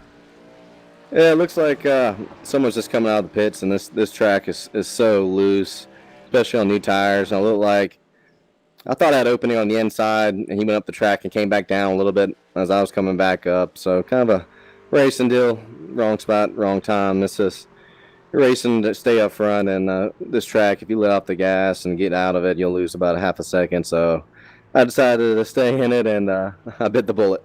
Yeah, you bit the bullet a little bit harder here than what you wanted. You had some right front damage on this Aquafresh truck, though, beforehand. Was there still a lot of speed left in the truck, or was it knocked out, and is it going to be up to speed now? Well, I actually got everything fixed. That damage on that wreck only gave me another 5 seconds of damage, so hopefully it will handle a little bit better. I noticed that it was even more loose with that damage than it was without any damage. But my fault going into turn 1, trying to arc it in there. And just got too close to the wall and didn't realize how much damage I had. So I got out and looked at it. Yeah, so 4 fresh tires for you and the crew here. You're going to restart in the 5th position. Do you still have time to get up there and battle James Heater for this win? James is tough. He's fast all race. He's really fast on new tires. So I think that if someone, I don't think I have a chance. I'll be happy with the top 5, stay out of trouble. But, less than 10 laps left. Guys racing, who knows what could happen. Absolutely. Well, my friend, good luck the rest of the lane. Try not to damage any more of that Aquafresh truck. I'll do my best. Well, there you heard it from the driver of that 35. He just went for the gusto, and unfortunately, it didn't work. So he'll restart. No harm, no foul, though, other than James Heater didn't want to see that yellow flag come out, but it will save Cameron Hearn. So Hearn will restart in the 5th position. Your restart going to look like this. The 18 of Heater, the 42 of Terriot, the 10 of Blum, and then it's going to be the 86 of Skelton. Then it'd be the 35 of Hearn, the 33 of Johnson, the 22 of Cray. And a couple guys taking the wave around will be the 11 of Leo Bordage. He's back on the lead lap. Joe Strano's back on the lead lap in 9th. And then Dustin Gainey will be in 10th on the lead lap. Kyle Souza, not sure why, but Kyle Souza's down pit road here once again. And he's been sitting there for 2.5 minutes, going on 3 here. Something may have happened to the 4 of Kyle Souza. He was going to be shown on the lead lap because remember he came down pit road right before the yellow flag's flown, so he was actually okay. So the iRacing pace car will duck down here, and it'll be 8 laps to go here from Chicagoland. iRacing pace car gone. And now there it is, the green flag back in the air, and James Heater, Max Terriot, Tim Blum, James Skelton gonna bring us back here to turn 1. Everybody pushing hard, even the 35 of Hearn, who said he may not have a shot here. He's gonna go down into turn 1. He's gonna be all over Blum's back bumper. Blum is gonna wiggle a little bit in the 10. The 35 of Hearn, though, is going to drop down. I'm not sure if the power just isn't there for the driver of the 35 or if he's just getting out of the way. It'll be side by side in turn 3, though. Max Terriel trying to hang on. He is sideways on the banking. That's going to open up the door. Here comes Tim Blum now at the line to get 7 to go. It will be James Heater out front by about 3 truck lengths. And then Leo Bordage goes around coming out of 4. That's going to throw us right back under yellow, and that's going to send us for a shootout at the end of this one.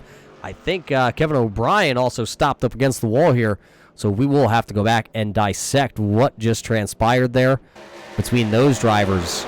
I think it starts here with Kevin O'Brien. Let's just watch. He got involved in that last incident and may have caused a little too much damage to the 184. Oh, you can see he goes sideways, entering the corner a little bit, touches the apron. The truck then at that point unloads and goes up the track. But look at there was another truck down there, as that's where you saw the contact, but that was Michael Trevarthen also. He was sideways, and then Bordage gets together with O'Brien. We'll throw it back there. You already see the 184 out of the groove and up the track into the wall. He reacted because he saw Trevarthen down there, and then Bordage making contact, and he goes around. Nobody else gets involved in that, so it really actually is a 2-truck incident here with the Kevin O'Brien machine and the number 11 of Leo Bordage. Now, Bordage will come down pit road, but all your leaders checking a look. They stay up, but Cameron Hearn, Dustin Gainey, Leo Bordage all down pit road, so this is going to throw a monkey wrench into a couple things. How about this, though? The Tour Up Victory Junction 43. Joe Strano still out here, still running. He was wrapped up in the first incident of the night in his Victory Junction truck, and he is still out here running around. Joe Strano, about a month and a half ago, if I remember correctly, went on a 24-hour game streaming binge, and all the proceeds of that ended up going to a children's hospital. So that's why Joe Strano runs the Victory Junction also on his, well, a lot of his cars actually have the Victory Junction logo. Joe really big into helping out kids that really need it. So Joe Strano always getting the attaboy here from us in the booth here at the Turn 3 Racing Network. We really appreciate everything Joe Strano does. Just like what we did on Saturday night, we held a Toys for Tots race, which was pretty interesting. A lot of those drivers donating straight to Toys for Tots. Something, you know, a little bit different here. It only happens once a year for a lot of these guys, so they came out and showed a little support. It looks like the lights on the pace car are still on. So we got to thank the fans also here, as James Heater is out front. He's the candy man tonight. We got to thank all the fans, though, for tuning in on Monday night. This is the place to start your week off of the racing action on iRacing, right here on the Turn 3 Racing Network with the Red Light Scrambler Series. This week, they're here at Chicagoland. As you see, we're at the 5-to-go marker. We will get one chance to finish this out before we head to overtime tonight. But next week, right here with the Red Light Scrambler Series, we'll be over on the East Coast. We'll be at Dover Downs, Delaware, and we're going to whip out the low horsepower Cup car for action at that 1 mile concrete, high banked little track. But tonight, we first got to finish this one off here from the large 1.5-mile track at Chicagoland. James Heater has led the most laps here tonight. He has led 47 out of this 100, so he has led almost half of the laps tonight. If he just stays out front, and actually I think before we even go back racing green here, he will take the over half the laps led, so he's going to be tough here on this final restart. Tim Blum has led the next most with 29 laps. Max Terriel led 8. Kyle Souza led 7 under green flag pit cycles. Cameron Hearn has also led 2 here tonight, and DJ Anderson won. James Skelton also led 1 lap. But look at that. The iRacing pace car lights will go out. So we're going to get a green-white checker here. Free of charge, race fans. And what a better way to start Monday night with a green-white checker. If we will need it, though, we will have one actual green-white checker left in the bank here tonight. This is how they're going to fire off here on this restart. James Heater going to lead us to green. Max Terriel, Tim Blum, Eric Johnson, James Skelton, Todd Cray, Joe Strano, Cameron Hearn, Dustin Gainey, Leo Bordage, your top 10. So all those drivers like Gainey and Strano and Bordage, who all got their laps back by taking the wave around under that last caution. Got lucky with another one coming out right there real quick. They were able to jet down pit road and put 4 fresh tires on. Joe Strano, though, going to roll the dice a little bit. He's not going to come down pit road. He is not going to put 4 fresh tires on that 43. He's going to stay out there with 14-lap-old tires. That's a bold strategy, Cotton. So the bold strategy of the race going to go to the 43 of Strano. Let's see if he's able to hang on to his 7th position here or if he's going to fall through the field like a rock. About to find out because an iRacing pace car. Lights are off. Going to duck to the left. Going to go down pit road. 10 drivers on the lead lap with a chance to win here in a green-white checker shootout. Green flag is in the air. 3 more laps here from Chicagoland. Heater gets a really good start, but that 42, Max Terriol, he is right there. They will go side by side as actually the 42 slips a little going into the corner. That's going to allow the 10 of here is, the 10 of Blum slips down to the inside. That's going to open up the door. Here comes James Skelton to the inside. Eric Johnson looking to the outside. Johnson doesn't have the momentum, but here comes James Skelton. He's going to take the 3rd position. He has the inside. The 10 is sideways in turn 3. Gathers it up in turn 4, but he has to check it up. That's going to push him 3 wide. Here comes Cameron Hearn on the fresh tires. 2 laps to go. Popsicle sticks in the air tonight here from the Chicagoland Speedway as Hearn is sideways. 10 of Blum is into the outside wall. Hearn is trying to hang on to it. The 22 of Cray also wrapped up into this. As a Buckley is around, that's going to bring a yellow flag out, I think. The yellow is waving as Buckley, I think something may have went wrong, maybe a tire down, and that turned the 2 of Buckley into the outside wall. It all started with Tim Blum, though, and the 35 of Cameron Hearn got together. We're going to have to really throw this back a little bit farther than normal here. Let's throw it back and find where this went wrong, where it all started. Coming out of turn 4 here, you're going to see the 10 of Blum slip to the outside. They're going to go 3 wide with the 33 in the middle, 35 down low. The 35 tries to come up, thinks he has the room. A spotter clears him. Unfortunately, the 33 was there, and then the 10 of Blum got into it, and then you got to look for it. Buckley tries to shoot the gap, and then something went wrong. He didn't know that the 84 of Rothrock was down there, and they made contact, and then the 81 of Orr hard into the outside wall. As you see, the Snickers machine really crispy, crunchy, crunched up here tonight. The 2 of Buckley will be smoking, and I believe that will put an end to the night here for the number 2 of Josh Buckley. Let's go back and let's go over top here as this happened as they were going out of turn 2. Let's go on board here from the gyro camera. There you see it all already unfolding from Josh Buckley's point of view. He tried to stay off Christopher Rothrock. You saw the hands. They were turning to the right because the truck was sliding. Unfortunately, they make contact and around. We'll go over top here. Watch it one more time. The wreck is already happening out in front. There you see the 35 trying to hold her up to the front. I think a little netcode may have just drugged the actual 2 down into the 84 there. And then Patrick Orr tried to shoot the gap and didn't quite work. So that will put us under yellow. So now if you thought that last restart was wicked and wild here tonight, well, I guess again we're going to line them up. We're going to do it again. It is James Heater out front, still leading the way. He has led over half the laps here tonight at this point. The driver of that 18 really would like for this race just to be over. I could guess he didn't want to see that first yellow come out. He definitely didn't want to see that last one come out. He hasn't had any challengers, though, on those restarts. He's been pretty much able to fire off and hold his own here tonight. So it's Heater, Terriol, Skelton, Johnson. How about Dustin Gainey back up into the top 5 here in the 999 truck? He runs in that 5th position. Joe Strano, he's still playing the bold strategy here. He's been out there now for 18 laps on his tires. Todd Cray will restart in the 7th spot.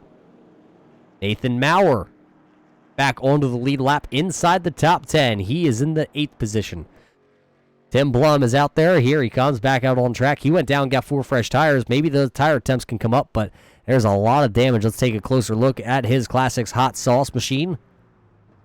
The 10 of Blum, not going to have the finish that he was really going to look for. So the 10 of Blum is shown in the 10 spot. He comes back down pit road. Cameron Hearn is back, or is actually loaded it up, I think. Cameron Hearn is actually just sitting out of his truck right now. Kyle Souza is shown in the 11th spot. 12th is Michael Trevarthen. Kevin O'Brien is parked for right now. Josh Buckley is still sitting in his truck, but it looks like that team is going to push that truck behind the wall. Patrick Orr is in 16th. Ira Kohlhaas is in 17th. And the last truck out there running is going to be the 84 of Christopher Rothrock, and he is shown in the 19th spot, 61 laps down. He can't pick up any more spots here tonight, so he will fall to get credited with a 19th place finish. iRacing pace car lights are off, so we're going to get the green, white, and checkered here next time by, or get the green flag to go green, white, checker next time by. Well, we really got to thank you, race fans, for tuning in here Monday night. If you appreciate what the Red Light Scrambler series does, go ahead, hit the thumbs up. Show them you love them on Monday night and you appreciate them starting your week off here on the Turn 3 Racing Network. And also, well, if you like what you see, go ahead, hit that little subscribe button. Let us know that you'll be back to watch us again here. And, well, go ahead, hit the bell, get the notification every time we go live. We go live, I believe, right now every night except for Saturday night. Or actually, Saturday during the day, I know we have something here, some IndyCar racing.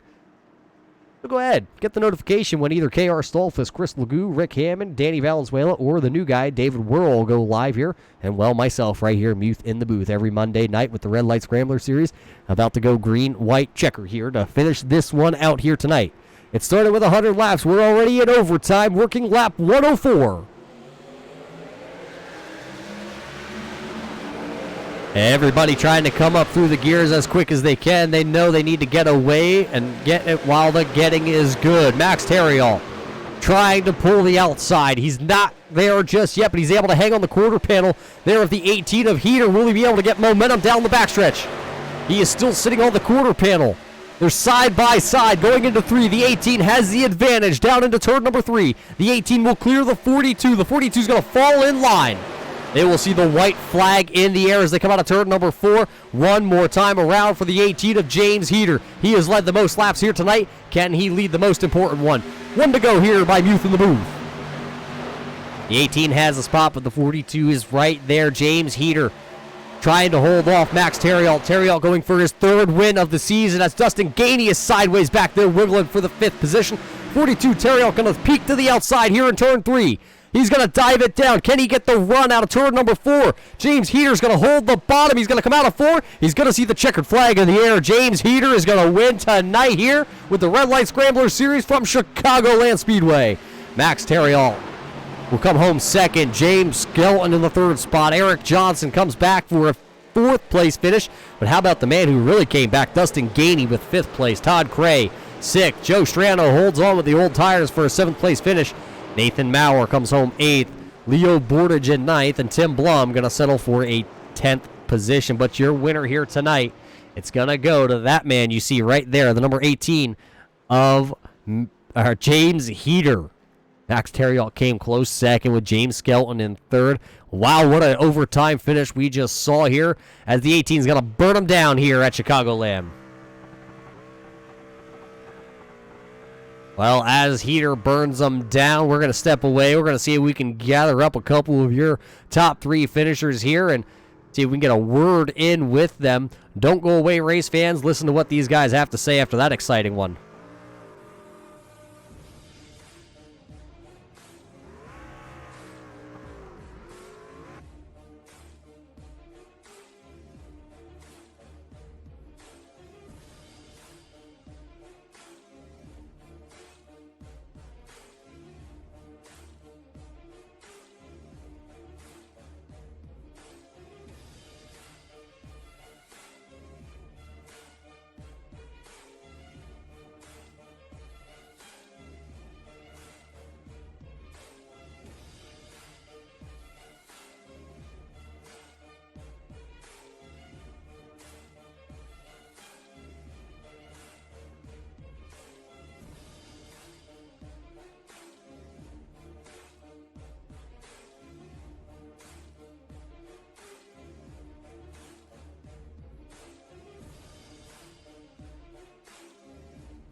And welcome back, race fans, here to the post-race show here on Monday night for the Red Light Scrambler Series. They had to go to overtime to figure this one out, so the scheduled distance was 100 laps. Well, it turned out to be 105 laps.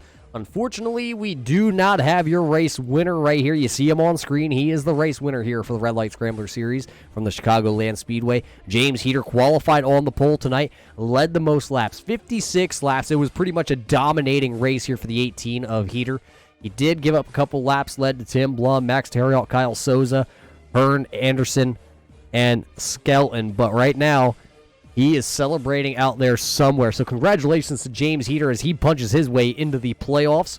But I've also got here in the booth with me the 42 who finishes second place here tonight. Max, it's not a win, but it's a second place finish. Did you have anything for James on that final restart?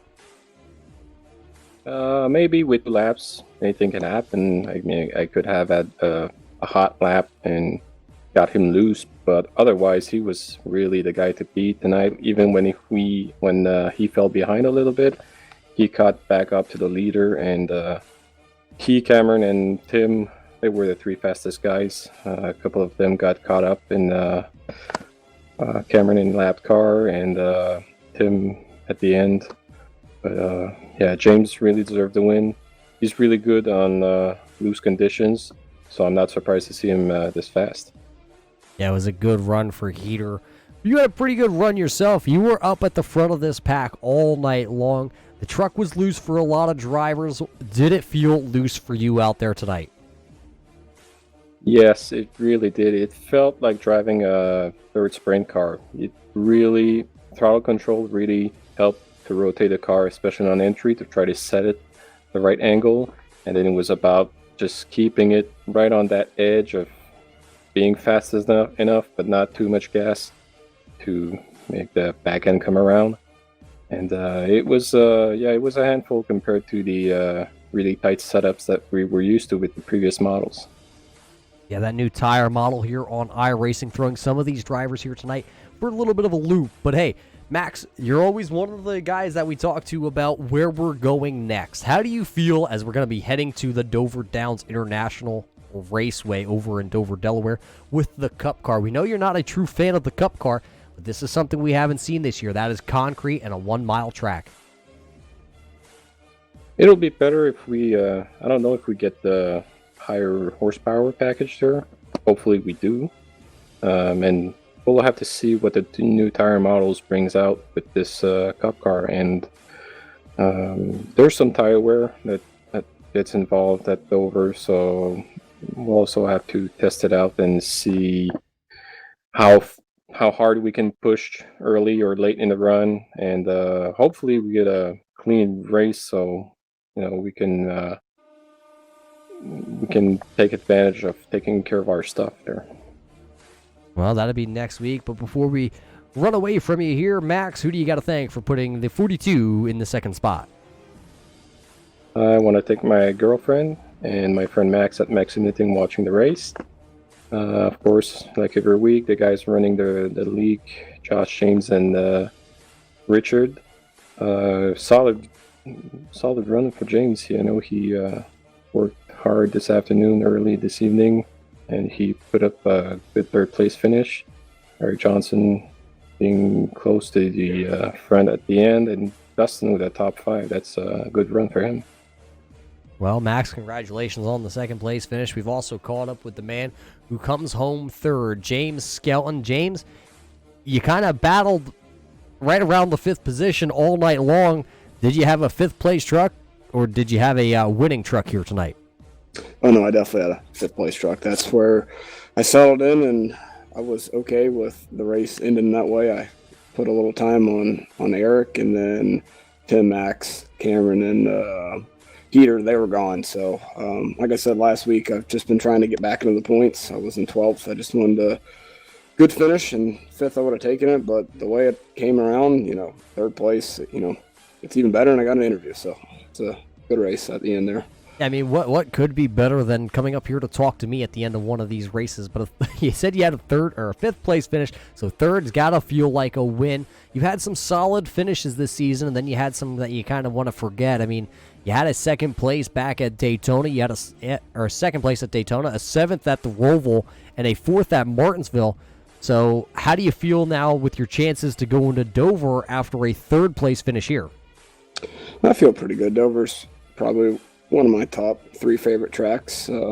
Just like the speed that we have in the turns and how it kind of launches you on exit. It's one of my better tracks. So I'm definitely excited. Hopefully, we can have a race, I guess similar to this. We're only at 3 cautions. I know a lot of people got taken out the first 2 cautions, but hopefully we can get some good green flag runs and see what happens.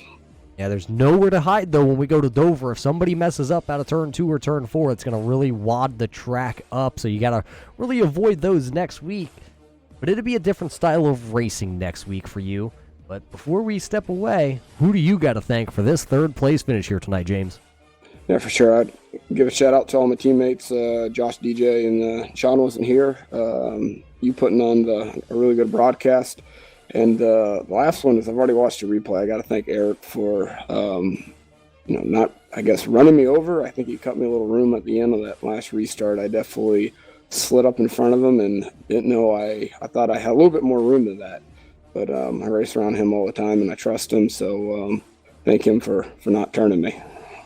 Well, some good hard-nosed racing at the end of this one, and James Skellen had a fifth-place truck, but comes home third, so it's like a win for the 86 crew here tonight.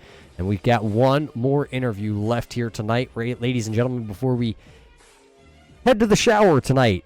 Eric Johnson, you probably need a shower after this one. It was a hard-fought battle coming all the way back to a fourth-place finish for your truck. Yeah, made a mistake on that second green flag pit stop where I spun out coming down pit road, so I had to make up time, and luckily that caution came out. But I feel bad for Tim. He had a good run. He got involved in a 3-wide situation there, but it was a good race. Had a lot of fun. Yeah, it was a pretty good race. You heard from your other competitors here that the truck was loose out there. Was that the same conditions that you were battling under that 33? Oh yeah, I didn't let James go. I was just trying to save it myself and hold on. But it seemed like your first, 8-9 laps, you're just like on an egg, just working that throttle, and then you can finally get to it. But man, it was a tough race. It was a tough race, but a pretty good race. You heard us talk to your other competitors. Now, you were slipping and sliding here tonight from the Chicagoland Speedway with the truck. What do you think next week when we load up the Cup car and head to Dover? That's a slick track itself. Oh yeah, who knows what that's going to bring. Hopefully it's not a lot of cautions and a good race. It'll be interesting. Hope for a win or a top 5 at least. Now, how many laps do you have at that concrete monster mile track? Do you feel confident going in? Yeah, with this new build, I don't have any, or last build, but I have quite a few laps there. I'm pretty decent, so hopefully take home a victory. Well, congratulations here, Eric, on a fourth-place finish. It was a hard battle tonight, so a fourth-place finish got to feel pretty good for yourself, too. Who do you got to thank in that 33 camp? Just Red Light Racing League members, admins, Turn 3 Network, and Turn 3 Racing Network, and just you. Well, there you heard it. Eric Johnson comes home fourth. Dustin Gainey was fifth here tonight. That rounds out the top 5. But James Heater is the man who wins it tonight. What more can you say? The man put it on pole. He led the most laps. He dominated here tonight. You heard from your top or second, third, and fourth place finisher. Unfortunately, not able to get a word in with the man who wins it. But congratulations once again to Mr. James Heater. And, well, that's going to about do it here from Chicagoland. You heard it. You heard a couple drivers talk about it. We're going to head to the Dover Downs International Raceway next Monday night right here in your Turn 3 Racing Network. We're going to whip out those Cup cars. It'll be the final race before the new year for these guys. It's the final time they're going to hit the track because it's Dover, and then it's a couple weeks off before we load back up the trucks in January of 2020. We'll be back with the trucks, but Cup Series comes racing next Monday night, that is, from the Dover Raceway. We will catch you next Monday night right here on your Turn 3 Racing Network.